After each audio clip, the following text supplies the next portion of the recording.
Hello my friends, welcome to a ride review. My name's Tyson. Today I am showing you the Mod Bikes Mod City Plus Step Through 3. Kind of a long name, but here you go. Folding bike from Mod Bikes. These guys are based down in Austin, Texas.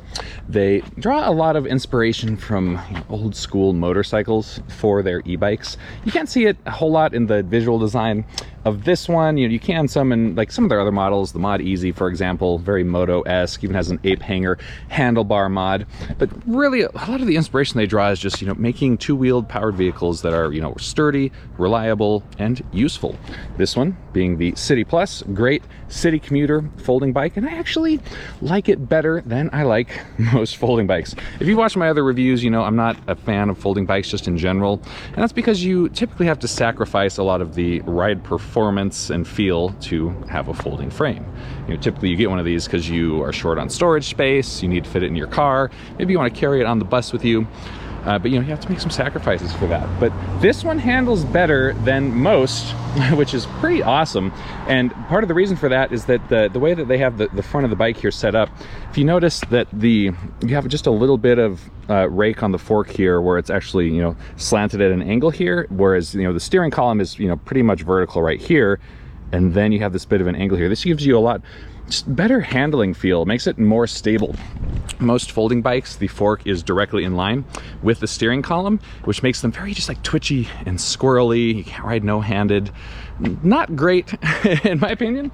This one takes care of that. It's actually quite nice to ride on. Very comfortable too. I mean, you've got full suspension, you've got a suspension fork up here, you can dial in the preload, you've got lockout on the other side, and you have a suspension fork from Exoform. So you get 40 millimeters of travel on this. It is adjustable for preload, so you can take the seat post out. There's a little wrench slot in the bottom so that you can then tighten that up or loosen it up. Dial it in for your weight. You can change it if you're carrying a lot of cargo. Actually does make quite a bit of difference in the ride feeling. And look at this saddle. I mean, oh my goodness, it's thick. Look at this. You can see the gel in there. Very comfy to sit on. You've got these stitched leather grips up here that provide some nice padding. They're even locking. Really a comfortable ride and adjustable for pretty much anybody. I think they say on their website anyone from 5'2" to 7 feet tall can get on here. I'm not 7 feet tall, but I am 6'3". I feel good on it. You can adjust the stem right here. It's telescoping, so if you pop this out, then you can raise up the stem pretty dang high, right about there. Here, let's lock that in. They actually provide enough cable that you can get it up here like that. That does mean that if you have it down at the lowest height here, then you've kind of got some extra cable at the front. Uh-oh, here, let's get that balanced back up here. I broke the kickstand on it, which is why I have it leaning against the post right here. As you can see, when it was packed in the truck, we accidentally snapped that off. But anyways, as I was saying up front here, when it's down to the lowest height, you do have this extra cable. There's not really any way around that. You have to have enough cable to account for it to be able to raise and lower. They've got this nice management wrap on here. I think it looks great. They've done a good job as far as that goes. Really clean integration across the board for a folding bike. A lot of times you can get just weird exposed cabling and stuff to make it be able to fold, but they've got everything internally routed just as much as they can. Now, speaking of utility on here, you get a rear rack included by default. Nice sturdy rack. It's compatible with their snap-on accessories that fit into these things, slide forward, and then there's this locking pin right here that engages. So they snap in securely. There's a whole bunch of different things, bags and panniers being the most common. Check out some of our other review videos, like for the Mod Easy or the Mod Black, to see these accessories in action. You also get these bungees that come on here by default. So if you're just carrying something small, one-time trip, you can just stick it under the bungees, make sure it's not going to fly away from you. And then there's the mounting bosses up here. So these are like quick release mounting points for a front rack. So you can mount one on there and then quickly release it, carry it in with you, etc. Awesome to have those. They're compatible with a lot of different racks, including ones that you can get from Mod Bikes, of course. You get fenders on the front and in the rear. These are plastic fenders, so they're quite durable and they're mounted well, so I don't really hear any like rattling or bouncing around, and you don't have to worry about them getting dented and rusted like you might have to with steel fenders. I think that's a good choice there. Also cuts down on the weight. For a folding bike, you don't want it to be weighing too heavy. I guess we can take this off now, huh? All right, there we go. Good enough. So speaking of weight, you don't want your folding bikes to be too heavy. But this one, with the battery in, you're looking at about 65 pounds. And you can take the battery out, and then that will shave off about 7 pounds here, which definitely helps if you're, rolling it around or lifting it up into your car. So that is, maybe a little bit heavy for a folding bike, but there are folders that are more heavy, and I think it's a good setup on the City Plus here, because it's it's light enough that it's you can carry it reasonably well. You can roll it around while it's folded, but having that extra weight and stability, like when you're riding fast especially, more sturdy, more stable, feels better at speed because it has some heft to it as opposed to being an ultralight folder. Let's see, cycling components on here. You've got hydraulic disc brakes up here, which means that they're very easy to actuate the levers compared to mechanical. 180 millimeter rotors on the front and in the rear. Excellent stopping power here. This bike performs exceptionally well with braking. Be sure and check the description below for a link when we did our affordable e-bike showdown. This one really shown in braking, and some of that is the tire tread that I picked on here. So this is, this is a city street tread, amazing grip on pavement, nice and smooth, good rolling efficiency. Not going to be really a good off-roading bike. I mean, you could do a little bit of light trail riding. You do have the suspension fork, the suspension seat post, but these are 20-inch wheels, 20 inches in diameter by 3 inches wide. So they do provide some decent comfort, but when you have a smaller diameter wheel like this, it doesn't roll over obstacles as well. So it's really designed for city, like the name says. So don't get too crazy on the trails. Pedaling drivetrain here, you've got a Shimano Altus derailleur, which is good, decent quality derailleur from Shimano. It's a 7-speed drivetrain. You've got this bigger first gear right here, so it does do pretty darn well climbing hills, especially with the motor. You've got a 500-watt motor in the back here that can peak up at right around 1,000 watts. It's a nice, small, slim, low-profile motor, not too loud. And the battery, I believe, is 615 watt hours. So you get pretty solid range out of this. Now, obviously it's going to depend on what mode you're riding in. Are you using the throttle, or are you pedaling along to help out? But even if you were only using the throttle, I feel like you could probably get 25 to 30 miles out of it pretty easy. And then if you're pedaling along, 50, 60 on the top end, plenty of range, probably more than you would want to sit on the bike for in one go. But it's nice to be able to ride it a couple or a few days in a row without having to charge it after every single ride. So I'm through the cockpit and the display real quick. One minor grievance, which this seems to be the case on all of mod bikes' stuff, is having the throttle and the thumb shifters right next to each other is a little bit annoying, because when you push down the throttle, when you're holding it down like this, your thumb can get stuck between the throttle and the trigger shifter. If you have smaller fingers, then may not ever happen. And I've only really ever noticed it when I've been on the throttle for a while, so I'm kind of pushing it with this part of my thumb where it's a little bit less strain on my thumb, and then I let go and I'm like, my thumb's stuck. So you kind of have to get used to that. Other than that, love the layout up here. The grips feel really nice. The displays are solid too. Let's go ahead and fire this thing up. So we'll hold down the power button here. Pretty easy to see these color displays, even in bright sunlight, even with sunglasses on. So I think, normally I like the grayscale ones because they're the easiest to see, but they've done a really nice job with this. You get a precise battery readout at the top, your assist level, trip distance, speed right in the center. Now, where their displays really shine is in the customization options. You can dial in the different assist levels to fit however you want if you don't like the levels that you get out of the box. So there's quite a few different assist modes. Fit is the lowest, and you can go up to Eco, Cargo, Sport, Turbo. That's the highest one. Now, each of these are predefined in the settings, so like down in the lowest 2 levels, I think you don't get any throttle at all. It's just pedal assist, pretty light. And then as you go up, then you start to get throttle. It gets a little bit more powerful. If you don't like the way it's tuned out of the box, hold down plus and minus to get into the display settings. Go into setup, adjust riding modes. You can adjust each mode individually. So, right now we're looking at the fit assist level. We can change the speed limit. Is the throttle active? What's the current, the slow start, the sensitivity of the pedal assist.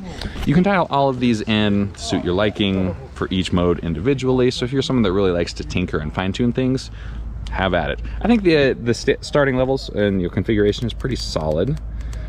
Let's see, we're gonna go back. There's a lot of other stuff you can do here, automatic lights, changing your units. You can pair this with a Lumos Smart Helmet, which is a really nice touch. So if you pair it with a Smart Helmet, then it links it in for the lights on the back of the helmet. So if you squeeze the brake levers, then it activates the brake light on the back of the helmet. And then you also can use the turn signals. So you have these turn signal buttons built in here, but there's no turn signals on the bike. That's only for if you are using the built-in or the Lumos Smart Helmet paired with it. Let's come back out of here. I'll show you the lights that are built in. So you hold down the plus button to activate that. And so you do get this tail light back here, and it does have brake light activation. So when I squeeze the levers, then you get that little bit brighter mode. As you can see, it's not super bright. You know, people are probably not going to notice it during the daytime. So the helmet's a nice accessory because it's really bright and people will see that anytime, and it's up high on your head as opposed to being, you know, down low. And there's a headlight too. Nice and bright. These things do awesome, good illumination at night. The only downside for these headlights is that there's no cutouts on the side. So some lights have a cutout just kind of like right on the front side right here that lets the light shine out to the side, improves your side visibility at night. Now if you have the white version of this bike, you know, you don't really need that. White really stands out, especially at night. You can get this one in a charcoal black, but I'd get the white just for the increased visibility. Here's a look at it all folded up. Gets down pretty compact. Of course you can take off the saddle to make it even more compact. Now it does come with a Velcro strap thing that you can use to secure it to itself in here, but I don't know, it's still kind of wobbly. I don't know, maybe I just haven't figured out the best way to put it here, but it kind of slides up to that spot. And so you can roll it around while it's like this, but only if you go forward. Otherwise, when you go backwards, most of the weight's on the rear wheel. That'll turn the pedals. It'll eventually lock up against itself. But you know, you can, you know, pick it up and roll it forward.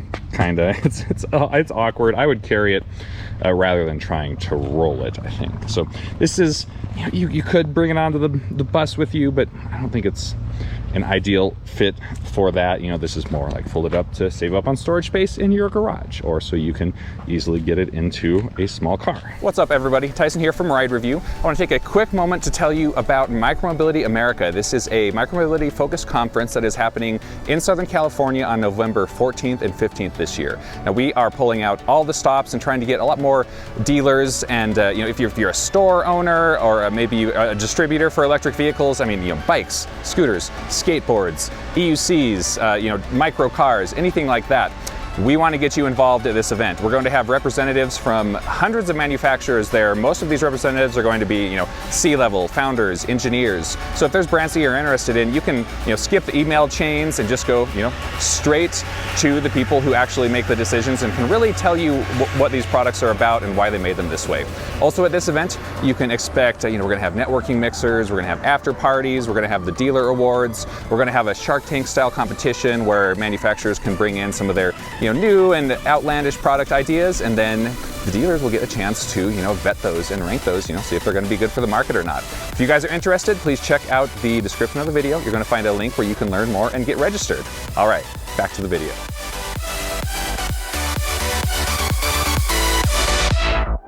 All right, we're gonna do a little bit of a ride test here. Now, I mentioned that this can fit a wide range of riders. I'm 6 feet 3 inches tall. I've got the handlebars raised up all the way, seat raised up as far as it can go. Like, I feel nice on this thing. I can almost fully extend my legs, which is rare on any e-bike, much less a folding one. Like this feels great. Nice upright seating position here, especially with the handlebars all the way raised up. Super comfy. We're gonna do a little bit of cruising around here. We'll go through our pedal assist levels first. We'll start off in fit. So in fit, we get just a little bit of assistance from the motor while we're pedaling, but no throttle. So the throttle is disabled in, I think, the first 2 modes by default. You can change that if you want to. So this is, you know, looking to get some exercise. Now it is a torque sensor back there, so it's actually pretty responsive. We'll demo the responsiveness of it in a bit when we get up to the higher levels where it's easier to hear the motor. But for now, you know, just cruising around in fit. I was mentioning that this is more stable than most folding bikes, and like, I mean, look at this. I can ride no-handed on it. This is the first folding bike I've been able to ride no-handed on, because usually their steering is just way too squirrely and twitchy. But since this one has, you know, the angle of the fork a little bit more than the vertical steering column, then it feels awesome. So if you want a folding bike, but the performance is something that's important to you, I would definitely consider this one, because it's the, you know, just in terms of the ride feeling, stability at speed, etc. This is probably the best one that I've ridden. Okay, so if we bump our assist level up, let's go to like the middle, cargo. You know, so they think this would be a good one for if you're, you know, you got some stuff on the back, maybe you got a front basket, got it loaded up. Cargo will give you a little more power. Now, you'll notice even though I switched to it, we're kind of still going the same speed. That's because I'm still pedaling pretty lightly. Remember, this is a torque sensor. So once I start to really like pedal harder, then we get more juice. And suddenly we are picking up steam. And if I were to bop it on up all the way into turbo, so now we're up in the highest level of pedal assist. And I'm gonna, you know, really start to pedal hard. We're gonna have to shift up some gears here so we can really get cruising. We're going up a little bit of a hill right now.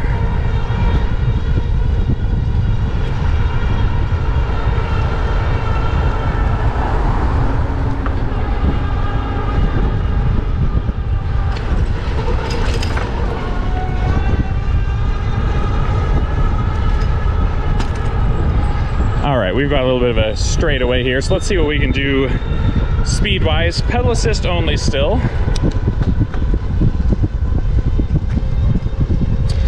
There's 25 miles per hour.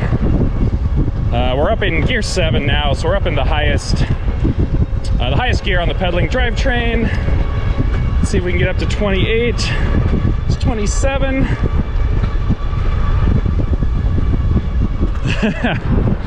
Well, we got up to 27.8. And I'm pedaling pretty hard. We're kind of at the, you know, the end of the pedaling drivetrain limit there, but that's really impressive for a folding bike. I mean, the fact that I was able to go, you know, basically 28 miles per hour one-handed, most folding bikes, no way. Like, they just feel too, I don't know, too squirrely, too, you know, the frames can feel kind of not super stable. So kudos to mod bikes for building a folding bike that really does feel pretty close to a standard bicycle. You know, and if you have the stem collapse down lower so it's not super high up, then that helps it to feel a little bit more stable. You know, it's a lot of stem. But still, that's really nice. Let's see, pedal assist sensitivity. Let's try and demo that. Okay, I'm going to, basically I'm just going to be like pedaling hard and just starting and stopping a bunch so that you can hear the responsiveness of the motor, the torque sensor when it kicks in. You'll be able to hear the motor. I'm going to leave it in turbo so the motor will be fairly loud. We're going to start from a dead stop here. I'll just start pedaling, and it, I mean, instant power. It's kind of hard to hear. Let me see if I can help to, I'm going to come to like a dead stop again and start instant. Like before my foot even goes a quarter of a revolution, we've already got power from the motor. So solid torque sensor performance. Let's I'm just going to start and stop a few times at speed.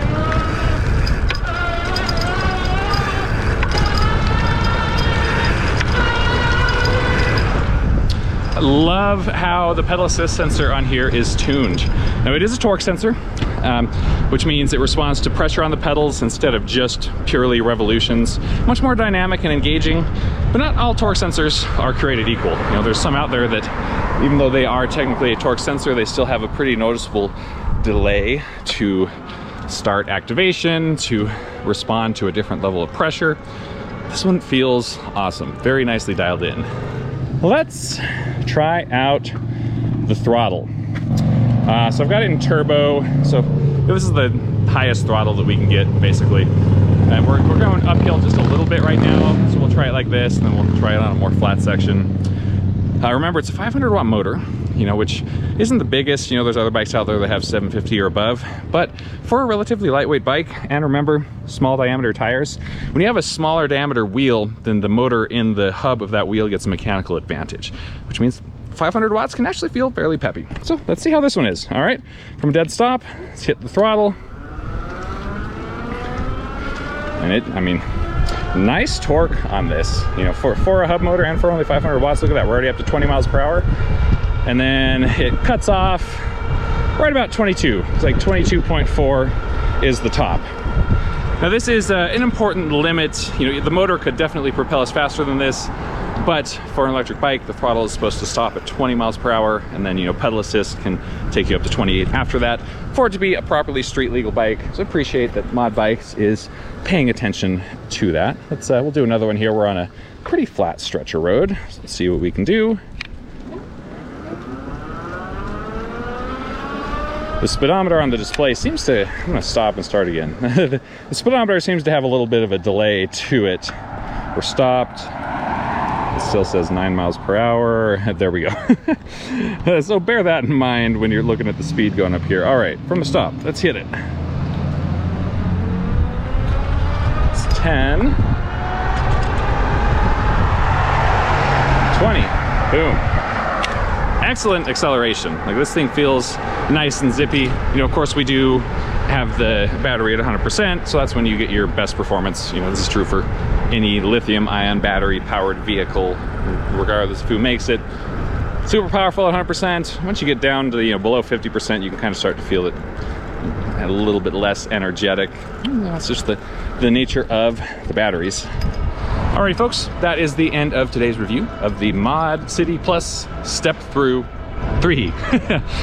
Big fan of this bike, honestly. Of all the folders I've ever reviewed, this one's an easy favorite because it doesn't compromise performance nearly as much as a lot of them do. Overall, really well designed. You know, the only negatives I have are, you know, really nitpicks, like the, you know, the throttle being too close to the shifter, etc. I mean, heck, you could rearrange the cockpit and fix that yourself pretty easily. So, minor gripe. Overall, really solid bike. Kudos to Mod Bikes for the work on it. If you want to see some more footage of this bike in action, check out the video description for a link to our affordable electric bikes throwdown. You can see this go head-to-head with a lot of other folding bikes and see how it compares. All right, guys. Thanks for coming along. Let me know if you have any questions down in the comments. Ride safe. See you in the next video.